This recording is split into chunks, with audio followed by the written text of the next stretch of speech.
EXPs, what's good? How are you guys doing tonight? Yes, it is Monday. It is the start of the week, right? But more importantly, I'm coming to you guys live with a very special guest. Cam is going to be joining me in a few minutes, but I definitely want to start by letting you guys know that, hey, this is a no judgment zone here in the EXP elite community. We talk all things experiential marketing, but it's important for me to also provide tips, provide insight, and provide other industry leaders insight and information so that you can learn from them as well. Everybody's journey in this industry is different. I talk about that all the time. I'm always bringing in different EXPs, different agencies, different account managers, and staffing coordinators so you can learn from them and hear their stories. So tonight is going to be no different. And tonight is going to be a topic that we don't talk a lot about, right? Because we're always talking about ways to improve in the industry, things that you can do to better yourself, to obtain the opportunities you desire, to move into the higher paid positions, to consistently being able to maintain opportunities, right? And at the end of the day, yes, this industry is one that's constantly evolving. Where we talked a lot about digital last time I had Cam on, and the evolution of the digital marketplace, and how that's going to translate in the industry. But we also have to be mindful of where we are right now and be present and talk about the fact that, hey, post pandemic, some EXPs did pivot out of the industry. And if you are at a crossroads right now, when you're trying to figure out, okay, I love this industry. It's been good to me. I've been able to make, substantial amount of money, been able to pursue my other dreams and my other passions, but I'm not feeling fulfilled, right? I'm not feeling like this industry is for me. I'm missing something. Like I need a change. I need a fresh start. Tonight, Kim and I are going to dive into that topic. So if you guys have any questions, definitely drop them in the comments for us. Let us know where you're checking in live from. If you're currently on tour, definitely let us know what market you're in, what tour you're executing.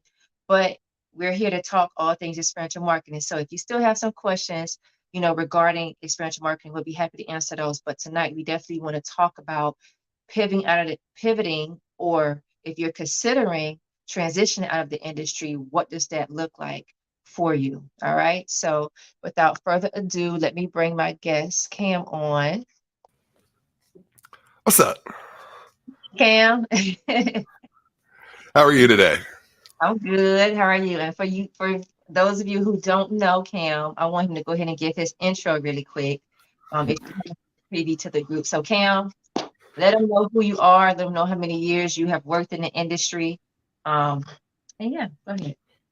Well, I've been in the industry pretty much my entire life. I grew up with my family producing a show called the Energy Exposition, which is the largest energy trade show in the Rocky Mountain region. I've worked on a number of political campaigns that led me to moving to Cincinnati, where I really took my experiential marketing career more seriously. Started getting into sports marketing events, samplings, everything of that nature. I consider myself in the industry for about 10 years total. But I've done a lot of cool things. Right now, I kind of have one foot in and one foot out of the water. Kind of how Jay was saying to me privately earlier. But I do want to look at it as more, how can you use your experiential marketing experience to evolve. I don't like the thought of pivoting out of the industry, because you can always kind of exist here and you'll always kind of be here, especially if it's your financial plan B. But I own a company called Humanity Brands. I currently manage an actor named Jason Gann, who wrote and produced the show Wilfred in 2 different countries here on FX. I work with him. We have a cannabis line through that project as well, that I pretty much run out in Las Vegas. And then I'm embarking on becoming a professional songwriter, which is kind of cool. So I do a lot of different things, but that's me. And I appreciate you having me on, Jay. You're welcome. You're welcome. So, um, for those of you who might be new to the group, I'm gonna just do my quick intro. I am Jay Davis. I'm the EXP coach. I've been in the industry now for well over 12 years. Started as a brand ambassador, worked every position, tour manager, team lead, have my CDLA license, and have had the pleasure and the opportunity to tour nationwide, and just be a part of some great programs. Through my times, I've been able to staff, train, coach, and just really consult and help so many EXPs leverage their skills and be able to maintain consistent opportunities in the industry. Um, and my passion is to educate you guys on how to successfully maneuver and obtain opportunities the correct way. Because as we know, there are so many different ways in which you all can um, maneuver and successfully maintain positions in the industry. Everybody has their way of doing it. And I believe in just being able to not only talk openly and freely about it, but to provide a platform where you guys can get experience and get knowledge from people that are currently in the industry. So that's my passion. But also 2020 pandemic, we all went through that, right? And with me having my CDL, my husband and I, we were slated to go on the tour. And right when everything shut down, our tour got canceled. Like we got the email saying, hey, we're not going to forego the tour. We are going to pay you guys for a month, but after that, you guys will be on your own. So for us, it was like, okay, EXP was our bread and butter, right? We had real estate. We were fortunate enough to save our money from touring to have investments and to have properties, but that wasn't enough to sustain our income. So for us, it was automatically, okay, let's take our CDLs and let's get in the truck and start trucking and start moving freight because everything was closed, everything was shut down. So we had to just find a way to keep the income coming in. And that's what we did. We got in the truck. We worked for a couple of trucking companies. We didn't like the way that they ran their business. We didn't like the fact that we were ran into the ground and that we didn't have the freedom and the ability to pick and choose the routes that we ran. So we started looking at options to purchase our own truck. And again, experiential marketing, because we were very diligent in the way that we saved our money, we had great credit. So we were able to go in and purchase a truck and leverage that and run our own truck, be our own boss. So I wouldn't say, because even in having my truck and when things opened back up last year in the industry, I had the opportunity to go on tour and work as an automotive tour manager and product specialist. So I am still in the industry. I'm still educating. And I'm not going to say I pivoted out of the industry, but I will say that for some, 2020 was an enlightening time for them because, of course, we had no events going on. So people had to get really creative in our industry. They had to find different sources of income, different means to make sure that they were able to financially sustain. So some went, I know a lot of EXPs who went into real estate, who decided to dibble and dab in different careers, right? Did you feel left out that you didn't get your real estate license too? Because I felt like left out when I didn't get my real estate license. I don't want no parts of that. They can have that. But what I was going to say was that a lot of what I see is that a lot of the EXPs go into consumer facing type of careers, right? Real estate, sales. I know one that went into car sales. So those skills that we learn in this industry are transferable. And I know, you don't like the term pivoting, but for some, they had a revelation like, hey, the EXP industry, it was good, but I need more stability.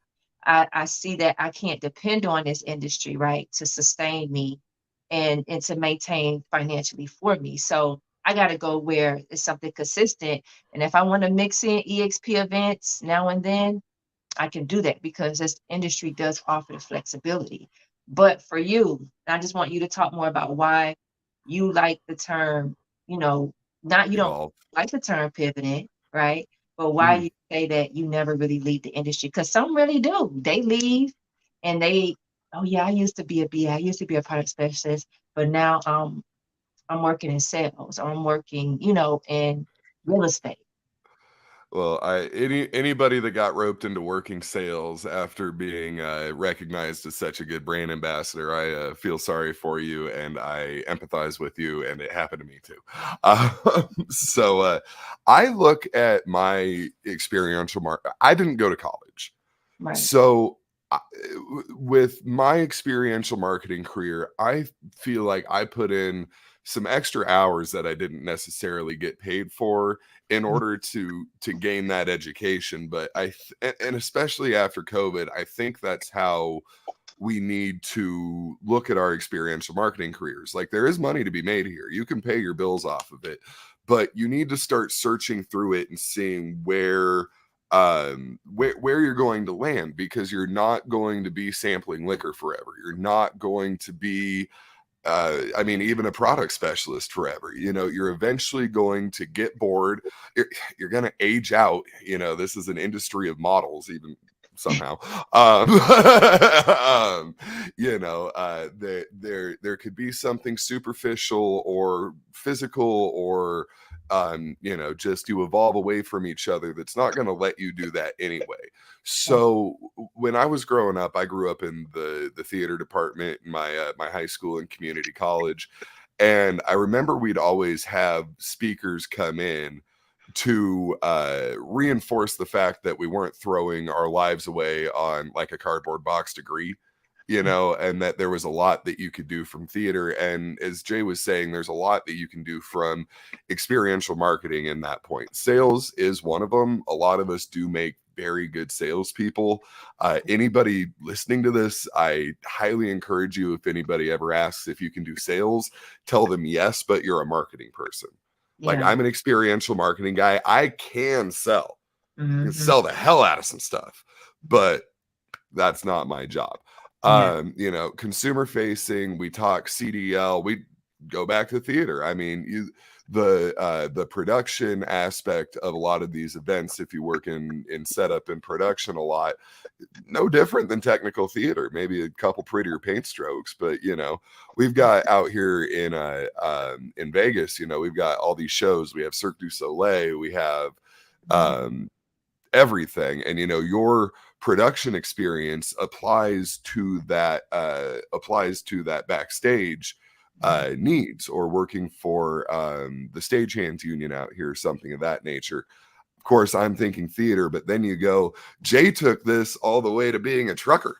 Yeah. Like, and the story that she just told, and there's that route. But then, like, I've seen people get like really good their organizational skills on at the snap of a finger, just pick up, and they're able to go into a job that's more like office and clerical. And I know that, like, working AWS and stuff like that, you'll see people you'll see people that started as BAs and worked their way into account management, and now they're working these big conventions, and their whole life is an Excel sheet in the back of the conference room. Yeah. They're getting paid bank to do it. It's not as fun, but it's there. So these are just a few of the things that I think you can not only pivot into, but you can evolve into while still staying a member of the experiential marketing community. I just don't think it's a lifelong career for everybody. It's just not, you Mhm. know.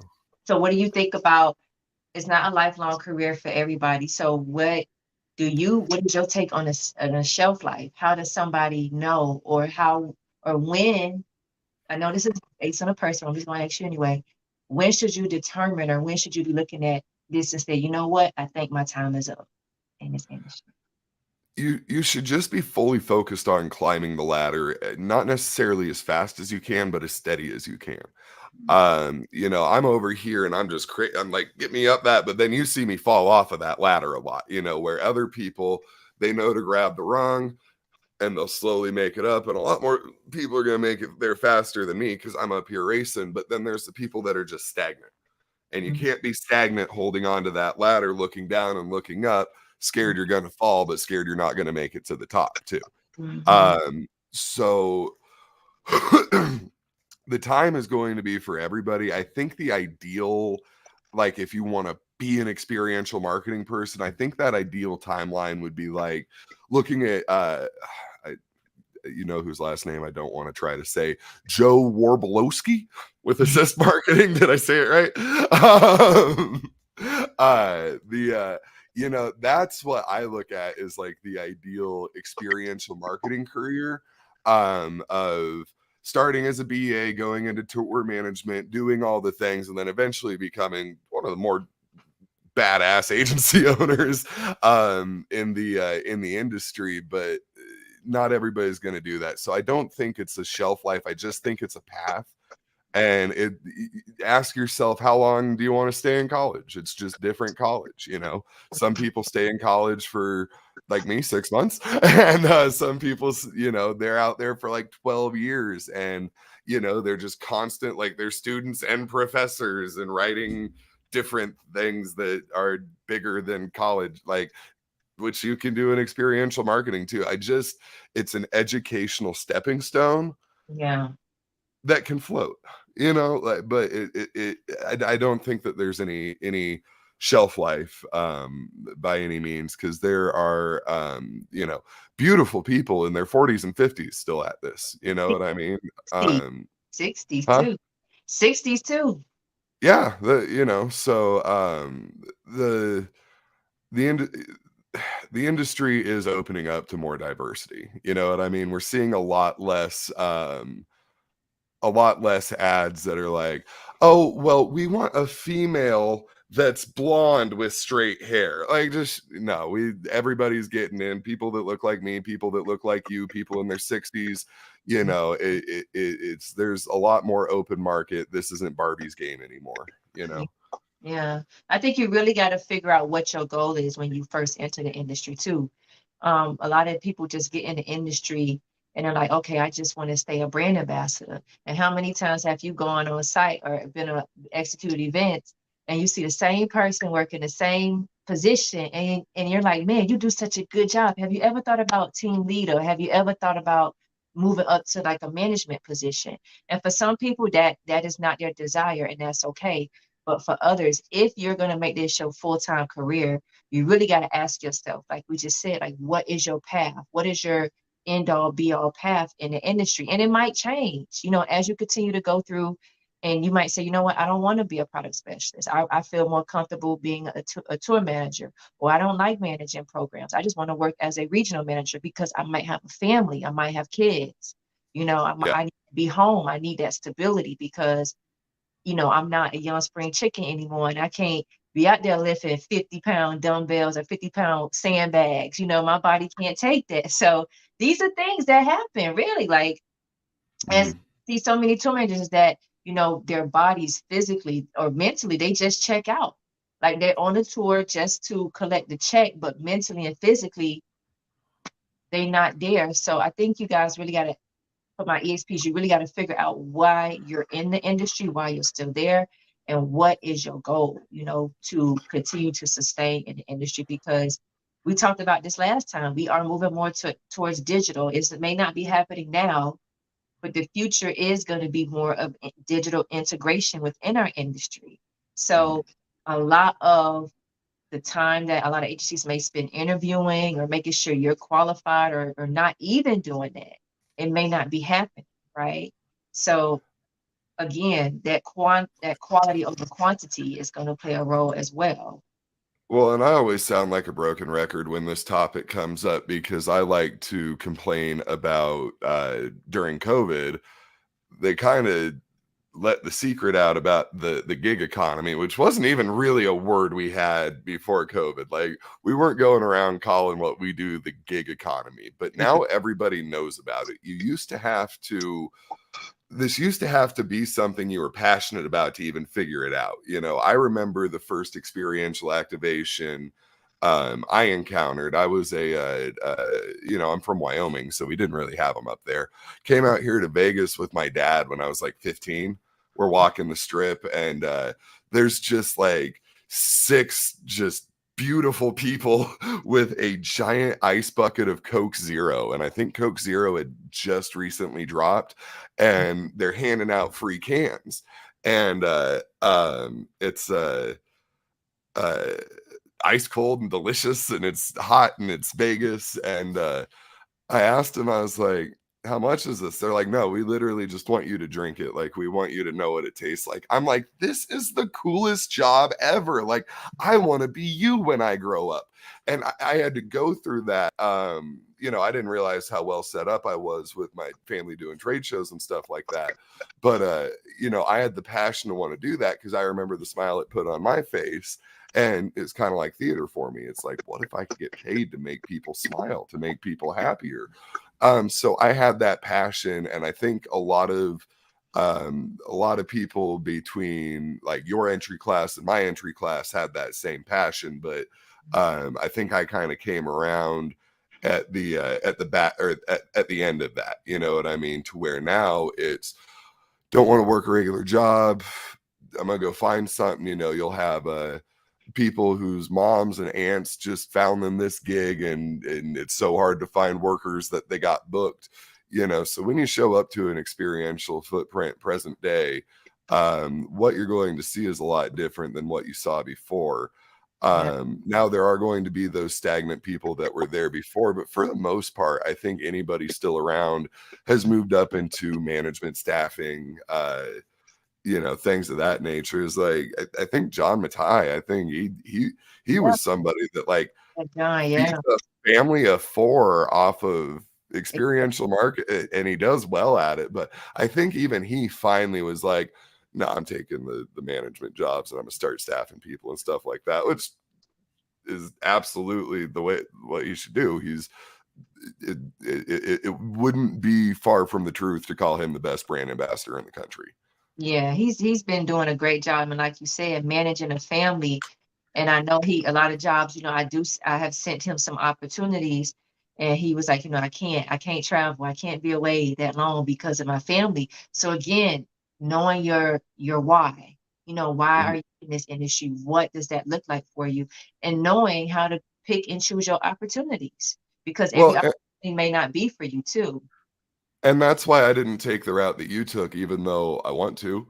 You know what I mean? But I've got two dogs, you know, I don't want to be traveling around and be away from my dogs. I love my dogs to death, you know. There's just a few things about the CDL life. I didn't want to quit smoking weed. You know, I wanted to come to Vegas and do shows and be a rock star type thing. But a big reason that I moved to Vegas was when I was in Cincinnati to do the jobs that I wanted to do. I found myself constantly driving to Chicago, Nashville, Knoxville, Detroit, just so I could go manage all these conventions. And I decided that I wanted to be in one place. So that's why I moved to Vegas. But your path of the CDL life, it really calls to me. Like it's really something I want to do. And like I love it when I can get driving gigs because I drive across the country happy as a clam, like look at all this cool stuff, you know what I mean? But that just wasn't, those cards weren't on the table for me. So I noticed in the comments, it kind Yeah, of a like I said, snarky comment, but I'm gonna I'm gonna respond to it anyway.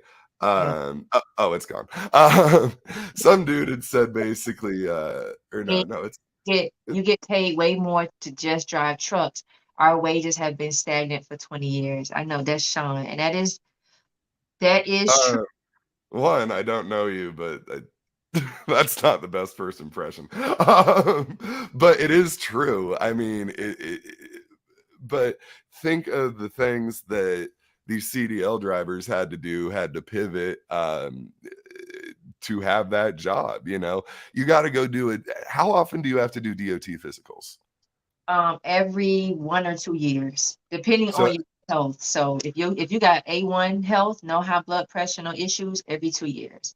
But other than that, it's once a year. But some agencies, even for CDL, like if you are driving a box truck, some uh, agencies might require you to have a DOT physical. You may not even have a CDL, but if you have to drive that box truck, you may have to have a DOT physical. So I've gotten paired. I've driven box trucks and gotten paired with CDL drivers that have been very angry that I did not have, you know, and rightfully so. Like, you know, you guys do put in a lot to be able to do that. And I personally think that the requirements to get a CDL are a little too strict on some ends and not strict enough on other ends.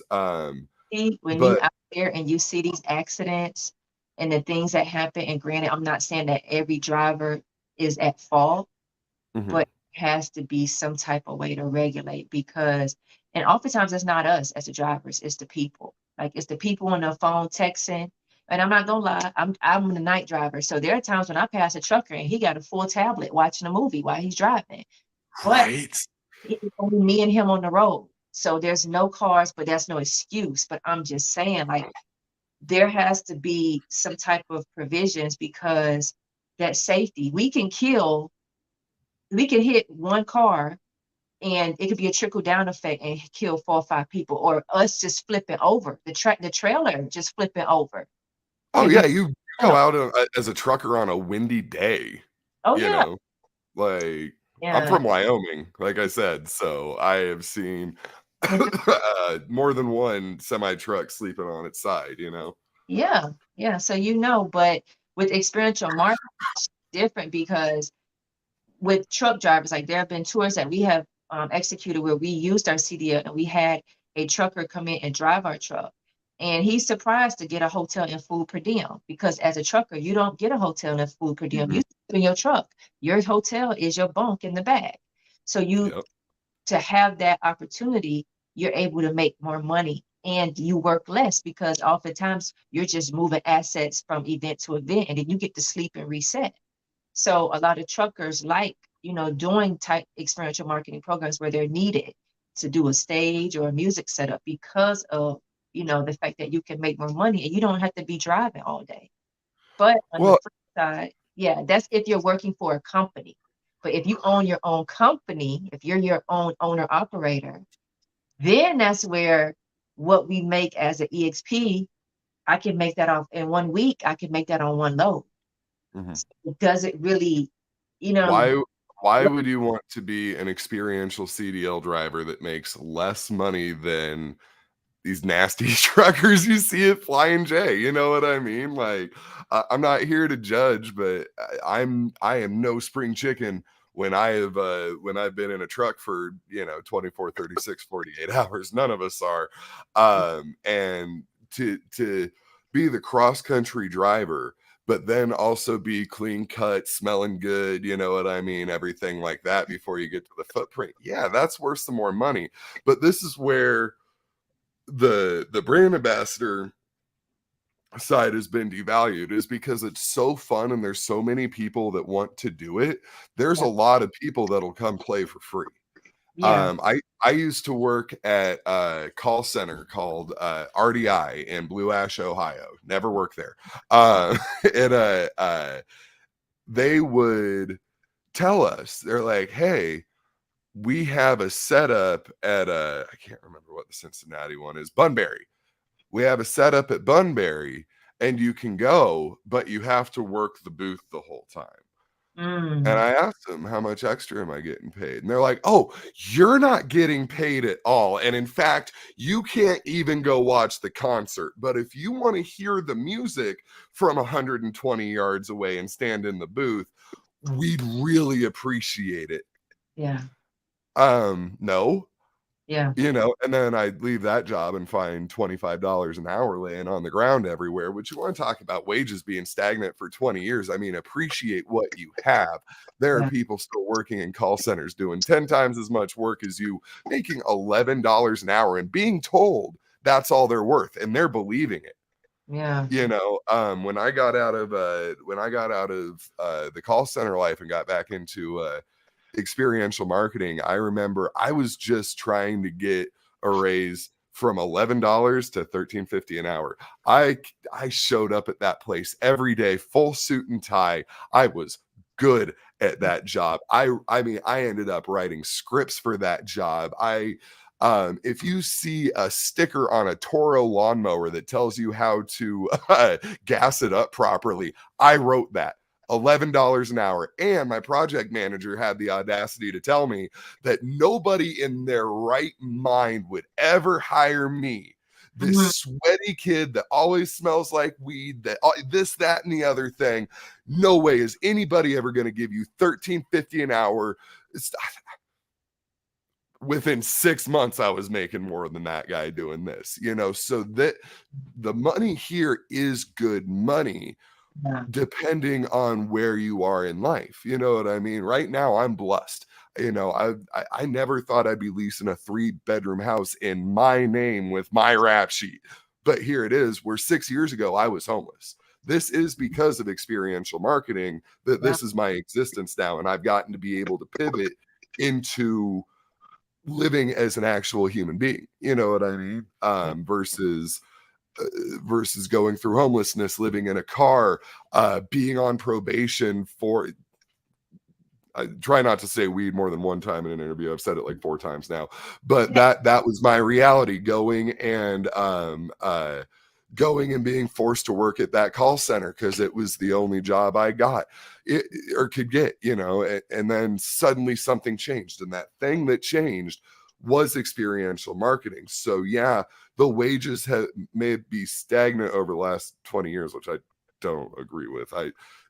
My first experiential marketing job with GoPuff, I got paid $10 an hour. Um, Not even 2 years later, the average was 25, it seemed. So I don't agree with that they've been stagnant for over 20 years, but it's the same job. It's going to pay the same. Now, should it rise with inflation? Yeah, every job should. That They're is. not. They Mhm. should. They're just not. So our reality there isn't any different from any other industry.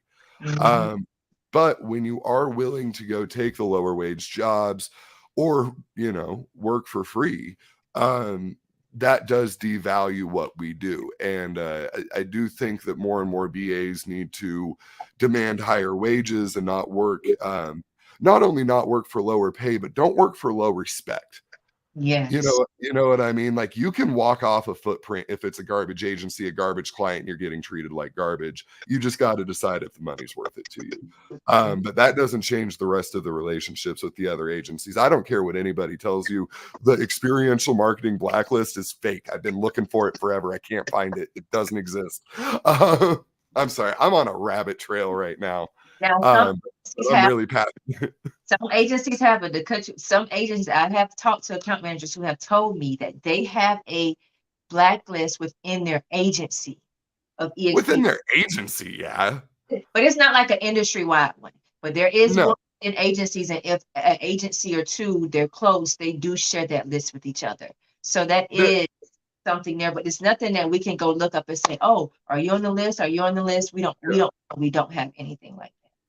By that same token, those same agencies that are close with each other are going to do a lot more of, yo, use my guy in Cincinnati, yo, use my guy in Vegas, than they are going to be like, don't hire that person. You know Yeah. what I mean? And it's just not professionally respectful to send out an email to all your buddies and be like, hey, I didn't like the way this guy acted on site, because he could have been having a bad day. Now, if there was something like this dude assaulted somebody on site, and yeah, I get that. But that's so few and far between. If you showed up 10 minutes late because your life was just hectic and you didn't get along with your site manager, that does not mean you're done in the industry. Right. uh No, I agree yeah, with that. And that's important too to note, because so many people get caught up in the illusion that they can't be respected or valued as a EXP, and they can't really work for another agency if they had one bad experience with one account manager or one correct. tour manager. You definitely have to make sure that you understand what your role is, understand the value that you're going to bring, but you have to be a representation of that as well. And like you said, we are seeing the value of the industry go down, with so many people either doing work free or taking the low wages, which then, brings into balance the quality aspect of it. But the people that have been in here for a while, right, who have been executing events, who have seen things change, the question then now becomes, and we posed it before because I know you pivoting, but how do you evolve? How do you continue to evolve in this industry without losing yourself, right? Or losing your worth? Because we talk about that all the time, about knowing, at least I do, I preach about that. You have your price. And your Mhm. price is based on the work, the knowledge, and the experience that you're going to bring. But what are you to do when your price is your price, but then you have another EXP who's willing to come in and do the work for $200-300 less? It's their job, and you got to shoot for the bigger ones. I don't do I don't do grocery store sampling. You will never see me ever again in my life behind a sample cart at a Whole Foods. Yeah. Just never, so you have to evolve. I think the answer to that question, and then the what I just went on for 15 minutes complaining about was the comment over here was it's up to you to move forward.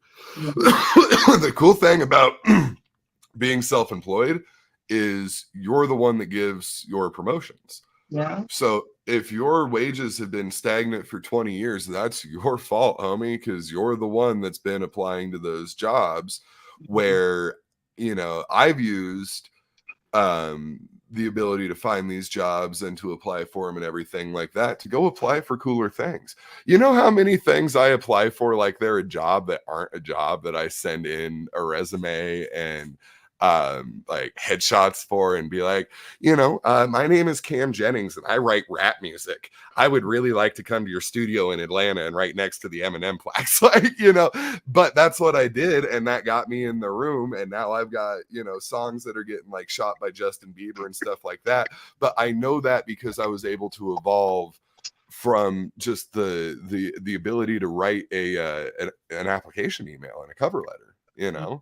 I send that to everybody. Like I will randomly, like things that I'm trying to think of a good example of, events that just need volunteers for like feeding homeless people or something like that, who will take anybody. And I'm like sitting here like, I've got this much experience. So it Mhm. it it really just can go into anything. Yeah. And I think we definitely have to be mindful of that. But EXPs, I definitely want you guys to just be aware of your situation. Don't compare your situation, your journey in the industry to everybody else's, because we all have our unique experiences. Definitely gravitate, ask questions, and find out ways in which you, right, can find your way in the industry, but make sure that you are clear about what your goals are. If you don't know, that's okay, right? Especially for the new people really still trying to figure out what they really want to do. Because you may get pressure or you may feel like you need to be in one particular role in the industry, but really figure out what you like to do, what position you excel at, and become an expert at that. And then to, And yeah, go ahead. sorry, you just, and the key word there is want. Yeah. Don't be in this industry if you don't enjoy it. Don't be Yeah. in any industry if you don't enjoy it, if you can help it. But when it comes to experiential marketing specifically, do what you want to do, because not only will you enjoy it more, you will be a more enjoyable person to be around. If Yes. if you want to be in the spotlight handing the stuff out and throwing people smiles, don't apply for the production jobs. You won't be happy. If Mhm. you are an introvert and you don't like people, don't apply for the BA jobs, but you might be pretty good at the production jobs. But do what you want to do. Do not do what you feel like you need to do, or where you were like, this is where I've just always been placed in life. I wanted to be an actor in high school, but they made me be the third assistant stage manager and I just had to sit in a dark closet every day after school for 3 weeks. Like, you don't don't take that. Do what you want to do. And if you're not getting what you want, apply for the things you do want and pivot there. And there are restrictions on what you can and can't do and what you qualify for and you don't. Mhm. But for the most part, you can find something you want to do that you will be happy in and that you will um, exert positive energy to those around you, making for an all around better experiential event. And the reason that is important Yeah. in this industry more than anywhere else is because we sell happiness. Yeah. So Yeah. if you show up to the if you show up as a consumer to a footprint and everybody's in a bad mood with a bad attitude, you don't stay there. You don't want to know about the brand. Mhm. Um, yeah. So be And happy. and then on the flip Do side, what if you want. that person right now saying, I just don't have it no more. I don't want to be here. The events are not fun anymore. I'm not, it's just not, the industry is not doing for me what it used to do for me. Then you really got to ask yourself, what's your exit strategy? What's your exit plan to get out? Because I think it goes back to the first question though. What do you want? Yeah, Like, one what do is you want? cool, but if you know mentally that you just not there anymore, then go Then you ahead. don't want it anymore. Yeah, you don't But want what it. do you want to be a trucker? Do you want to go hang out with rock stars? Do you Yeah. want to be a I mean, we got like professional drinkers now. I mean, you can go try craft beers, blog about it. They, they, you can play video games and pay your rent. So I Doing know. what we're doing right now, paying video games. Do Yeah. what you want. Do Mm-hmm. what you want. Mm-hmm. What So do you want to do? So where's your exit? And that okay. So what's your exit strategy? Well, what do you want to do? yeah. Go Mhm. do it. And if you're still trying to figure that out, then stay in the industry long enough till you're able to either fund that business passion or dream, or ensure that whenever you leave, it makes sense for where you are currently in your life. So And just don't take your non-competes too seriously. Like you are going around working for a whole bunch of different brands. Like don't sell yourself as a brand ambassador to them, but realize, you're only locked down for 1 to 2 years before you can go work for those guys in most cases. So it's like, you know, oh, there's this healthcare client. I might really do well in health. Talk to those people, get their numbers, be friends with them. You know what I mean? That's okay. Some agencies don't like it because they think you're trying to steal the business. But if your intent is to eventually go be a patient access specialist at a doctor's office, he did something that one time, which is the weirdest example. But or if you uh for me, I got to go work an Elton John show. If I could go get on tour with Elton John yeah. doing whatever stage management, that would be cool. But I have that connect because I worked an event. So keep your Rolodex thick. Don't take those non-competes too seriously, because the people that you meet at these events are still people in your life. They're people you can befriend.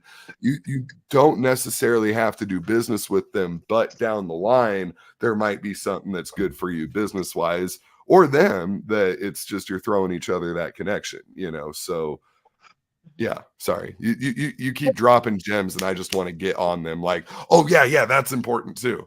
And let me just harp on that really quick. If you are thinking of transitioning to having your own agency or working, right? If you've been in this industry, like, you know what, I can staff EXPs better. I can be better. I can get my own clients, get my own contracts. Make sure you are mindful and you're asking the right questions when you're on site to really understand what you're getting yourself into, because you are only there for a short period of time. There's Mm. a lot on the back end that tour managers, yes, we deal with things, but even outside of being a tour manager full time, there's paperwork, there's admins, there's Excel spreadsheets, there's budgets, there's meetings that happen with clients, there's expectations that many EXPs really don't understand that come with owning an agency. Joe talks about it all the time. So, you guys really understand what you're getting yourself into. Ask yourself, are you going to be the owner that's going to be out here executing events? Or are you going to be able to step back and really be the admin and man your part of your business? And then also determining, do you want to be a staffing agency or an experiential marketing agency? Because those come with different roles and responsibilities. They and are and production agencies. production agencies. And do you have the wherewithal and the know-how to run an effective production agency or even an experiential marketing agency? Because that's going to require different fabricators. You may not be cool with staffing a tour manager, so that's going to be bringing in a staffing agency to help with that, facilitate that process. So really just become well versed in all the different positions if you're going to be looking to delve into staffing. Because even now, Joe, A plus staffing, some of the top agencies, they struggle with even just having staff now, post pandemic, to show up. Oh, I was talking to Joe the other day, and he said that, I mean, he's almost like he's not looking for new clients right now so that he can focus the quality on the ones that he has because it's so hard to staff. I didn't mean to interrupt you there. I do have one rule of thumb, though. If whatever you're pivoting into, learn two things and you can do whatever you want to do. The first thing you need to learn is Microsoft Excel. Yes. And the second thing is QuickBooks Pro. If you can do those two things, you can do anything. And Google And I Drive. Google too. Google Drive. Yeah. Yeah. Yeah. Yeah. Google, well, the whole Google suite is just, I mean, I don't even use Microsoft Word and stuff anymore. I'm all Google Docs. Yeah. Yeah, But yeah. sorry, you were making good points. I didn't mean to run you over there, but I get so you see the difference in my energy when we do this at 5 p.m. my time versus like 5 a.m. my time. So what's your thoughts on that though, as we get ready to wrap up on people looking to move from EXP to now having an agency? 'Cause you did Um, too. You I you went try I tried to do it. I do technically still own an agency, but it's more of a service because all we do is handbills on the strip. Um, it's like going into sales. Pulling clients is one of the hardest things you can do.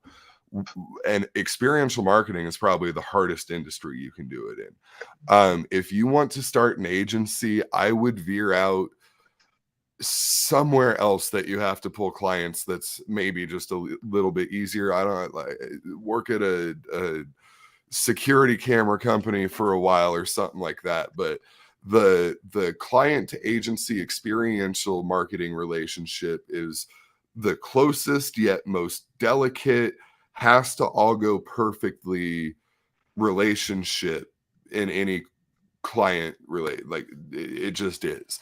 So think about without being too cocky, think about how awesome you have to be a BA. Think about that you have to be able, people want to hang out with you, people want to be around you to be a BA. Put a multiplier on that by 100, and then there's your existence as an agency owner. And these guys, I mean, they're watching your Facebook posts. They're, you are a representative of that client, of Coca-Cola or whatever. Congratulations, you have that contract. Like, yeah. act accordingly. Mhm. Um, Brand you within. know, yeah, yeah. So just realize if you want to start an agency, you're going to have a lot less privacy than you did before. Um, and you don't want to be the, I hate going on these sites and everybody like, well, these guys didn't pay me, and there's a few like modern and stuff that just have criminals running them, but then there's other places that I know Victory had a lot of issues for a while where it was like, you work for Victory, you are either getting paid next week or in 90 days or any time in between there, and no, and I remember going through it with Vinny and talking to him and getting close with him and just um, starting to learn how difficult it is to chase down these invoices. And a lot of these clients will not pay up front. Yeah. So the agency you're working for, they're putting you in place. They haven't gotten paid, you haven't gotten paid, and it's their job to go track that money down and fight for you and be your representative Yeah. if it doesn't go through. So if you're thinking about pivoting into becoming an agency owner, don't. Yeah. I When I was first opening my agency, I Joe told me something that was really important to me that formed my career forever, and that is he is not loaded. He does not have as much money as I thought he did. And it was like, man, you're like at the tops of this, and if I can't make it to the point you are and have 10 million in the bank and feel like a rock star, I don't want to do it, because the amount of work that he puts in, I feel like is that man should be worth $10 million. And he might be, but I don't think he is. He just told me he wasn't loaded, and that was enough for me to not want to do it. I don't think the risks are worth the reward there. I would highly advise anybody thinking about starting their own agency just not to, but to start your own business in around wherever the clients were that you were it's like, were you trying to do like beauty stuff, were you trying to do were you trying to Health, do health. cannabis, health, um try to go into that, learn a little bit more, and then make those connections to where you can come back around and say, I have this experiential marketing experience. I have clients that want to go. Now is the time to open the agency. Yeah. When you already have clients, don't open an agency and go try to find new clients. Everybody's going to be able to price you out of the water, quality you out of the water, no matter who you are. You're just new.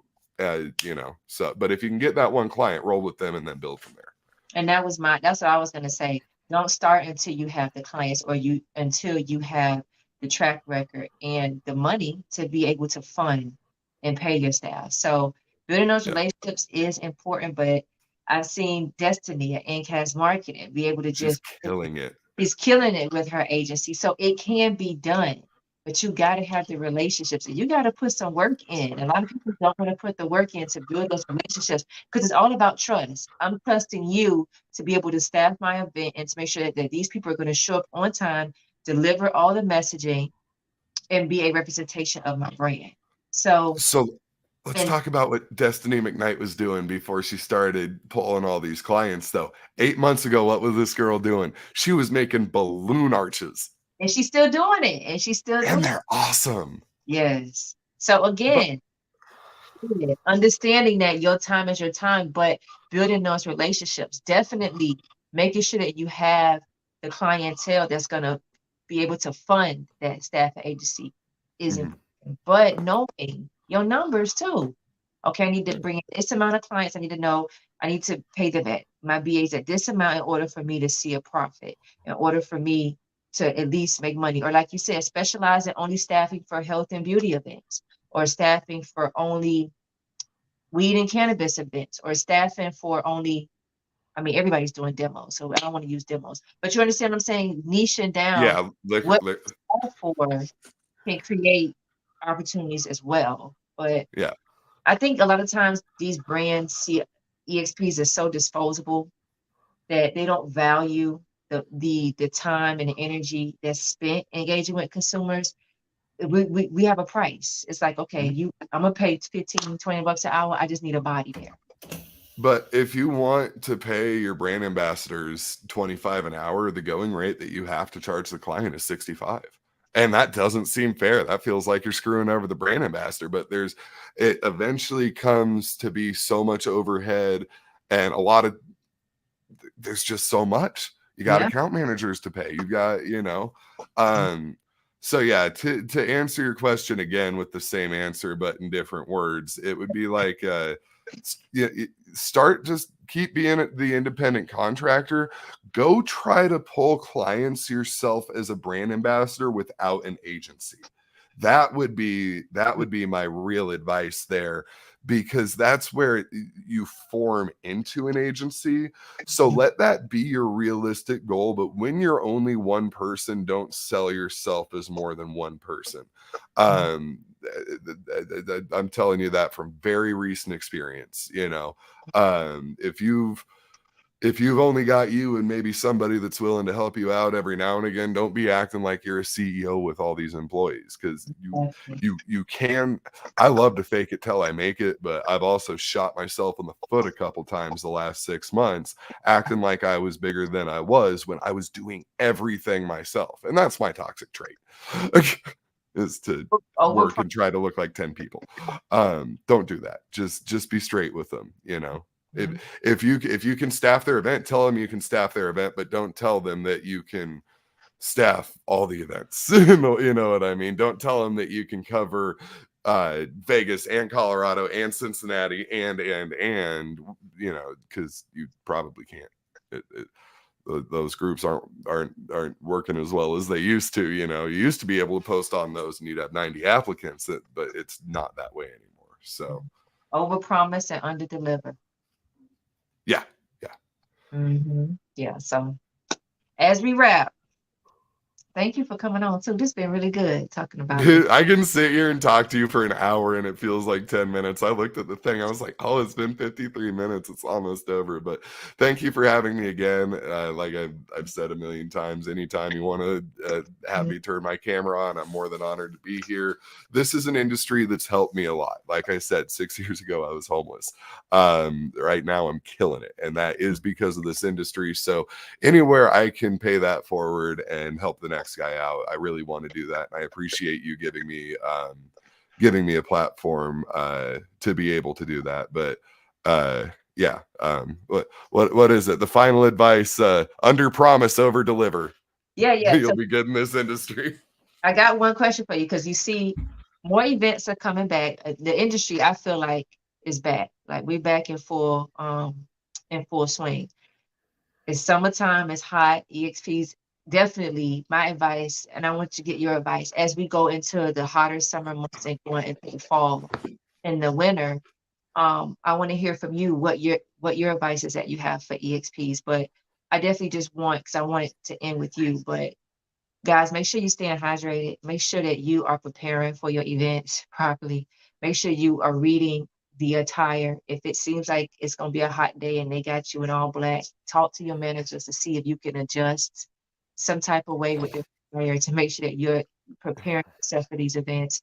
If you're on tour right now, and you feel like I'm catching hell, you need to be having some conversations with your account managers and your staffing coordinators to make sure that the work that you're being asked to do correlates with the pay.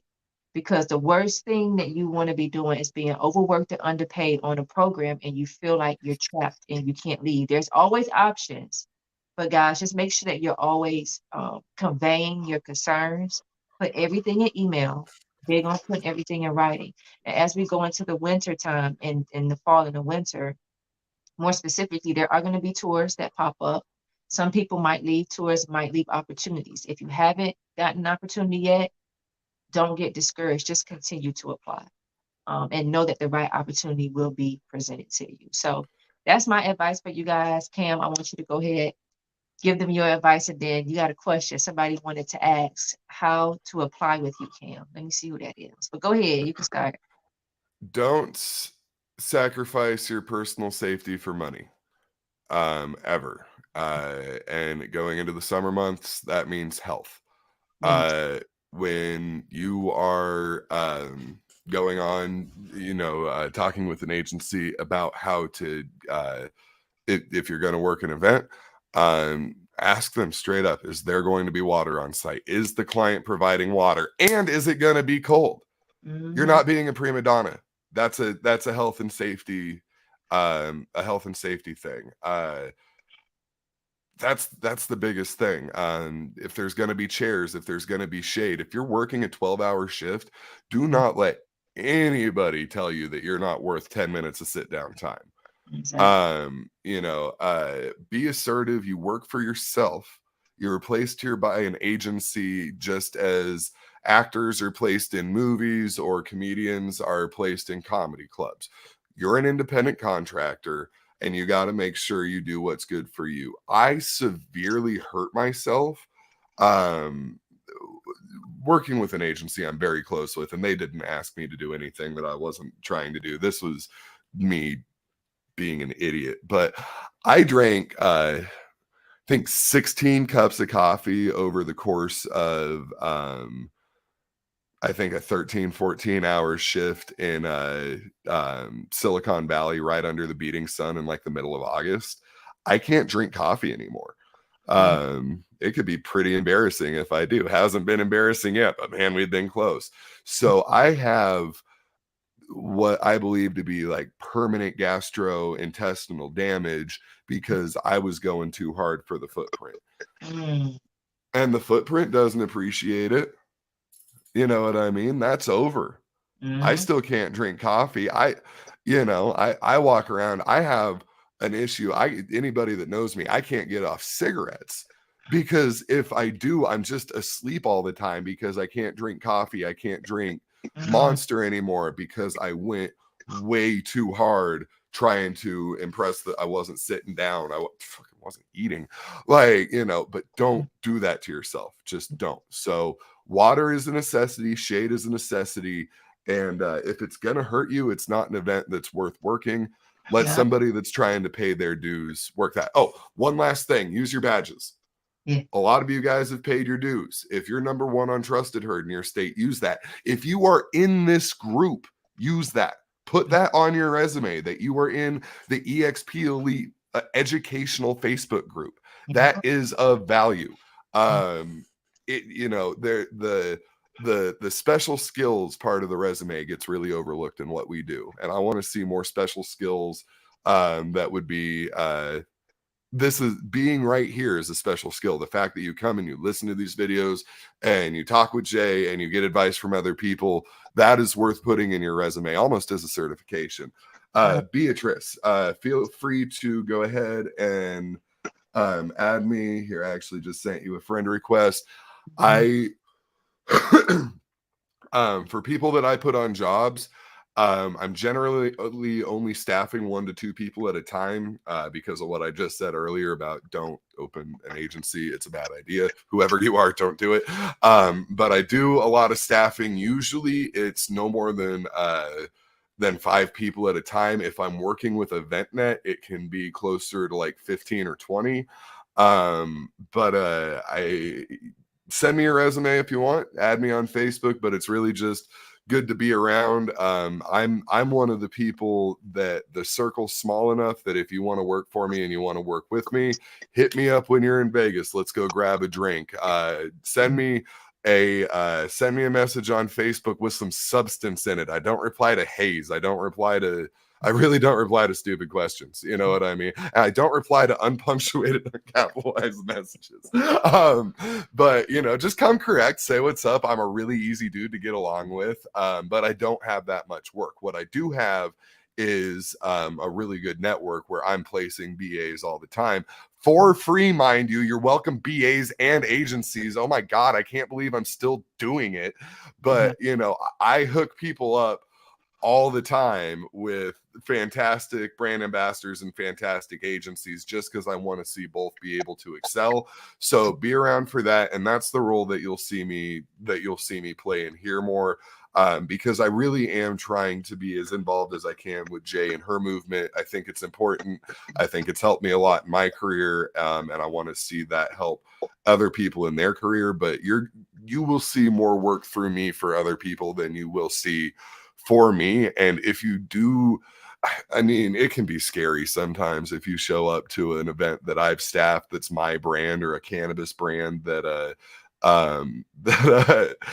you come work champs with us or you come work a cannabis cup or something like that and you accidentally eat the wrong gummy and I have to like call an ambulance for something that I know isn't ambulance worthy. And it's like working around me, especially after COVID, where I just do not care to be anybody but myself anymore.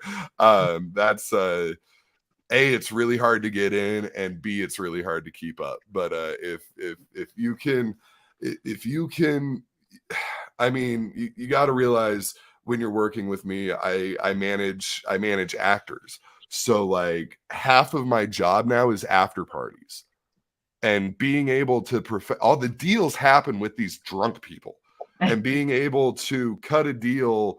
You want to own an agency, this is good advice. You know what I mean? The deals happen in the at the after parties, at the when happy hour. everybody's having fun and getting loose, happy hour, everything like that. These conventions that we go work, like 20% of the deals actually get done on the show floor and the other 80% get done at the parties. So like those are the things when you're working around me, is you have to really just have a balance of being